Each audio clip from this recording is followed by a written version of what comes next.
When we're fit and healthy, we navigate day-to-day life seamlessly and with relative ease, and we take the act of interacting with other humans completely for granted.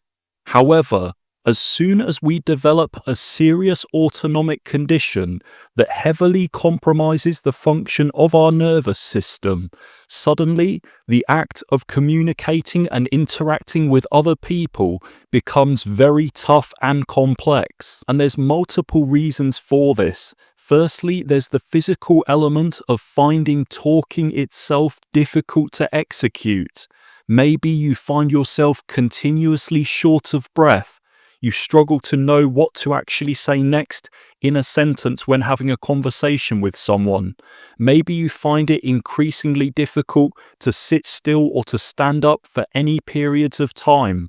Or maybe just the act of talking itself is just far too stressful and overwhelming on your body. But then of course there's also mental and physiological things to contend with. So you might find the environment itself far too overwhelming and taxing for your body.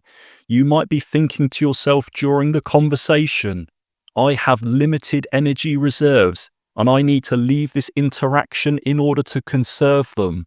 Or maybe you're worried about the unpredictability of your body and your symptoms arising during the conversation. With all of that taken into account, if you are somebody who wants to become far more sociable, but your current body is preventing you from being able to do so, then I would highly recommend taking steps to optimize the function of your nervous system so that it remains a lot calmer and a lot less symptomatic. You see, one very subtle but big advantage that those people have who are able to freely socialize without experiencing any issues versus the people with tons of restrictions is firstly, their body's ability to correctly self-regulate all of its vital functions.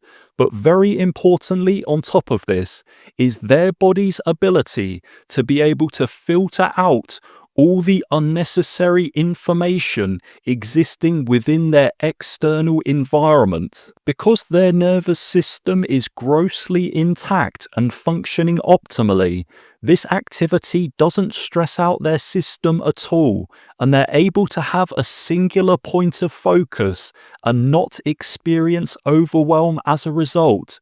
And because of this, they're easily able to bounce from conversation to conversation. However, the moment that you encounter a type of trauma that impacts how well your body is able to take on board and process external stimuli, you'll enter a state where so many aspects of an interaction will be stressful and draining on your system. So off the top of my head, a couple of examples of this would be if you suddenly inherited a body that struggles to correctly interpret gravity, and as a result, the actual act of just standing upright becomes a real challenge.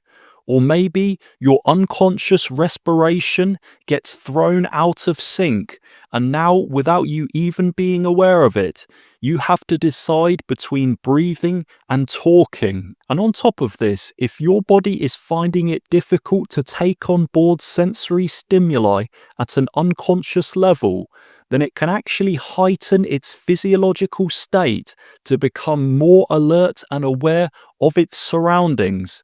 So you might start to notice you become far more sensitive to certain visual stimuli or volume changes or temperature changes occurring within your environment. What this ultimately ends up being for the individual who's experiencing this is that their internal state is a little bit like a radio station that is constantly encountering interference wherever it goes. And as a result, the act of interacting with others becomes a very draining task, especially in environments where there's more going on. And then unfortunately, the brain only has so much processing power. And once this is exceeded, the whole situation becomes far too overwhelming and the brain physiologically can't handle it, that it forces you to retreat into a calmer environment to be able to relax and recharge. But if you wanted to learn exactly what it takes to bring this whole system under control so that you can start to relax and actually enjoy having conversations and socializing with people again, then I highly recommend checking out my online course, The Unbeatable Blueprint. Here I take you through the step-by-step process that I took that helped to stabilize the activity of my nervous system, allowing me to become far more outgoing and extroverted. The foundations of what this all involves is having a thorough in-person neurological examination that assesses the functional integrity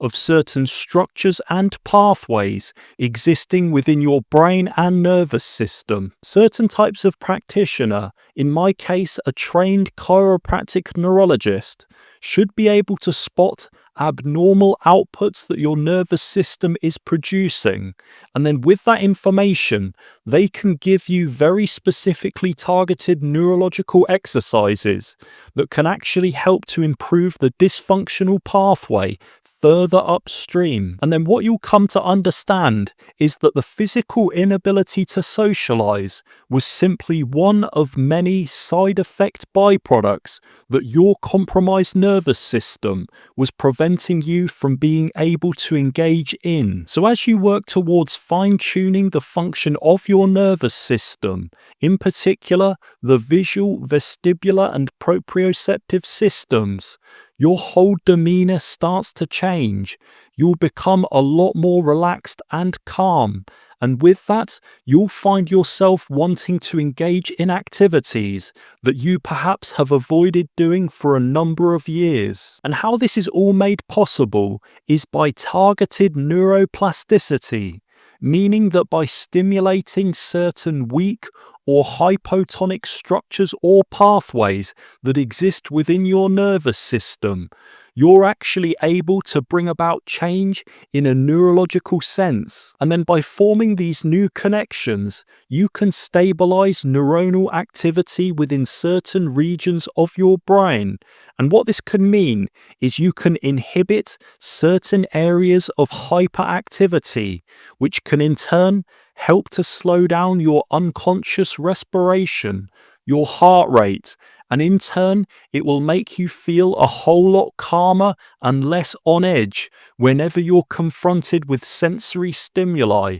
And all of this will make the act of socializing a whole lot more tolerable. So if you find that you're really struggling to socialize, not because you're inherently anxious, but because your body isn't offering you the physical resources to actually handle the situation, then I highly encourage you to take this approach. Have the function of your nervous system thoroughly assessed and then any dysfunctions corrected, and you'll find that you'll end up with some amazing benefits by taking this pathway.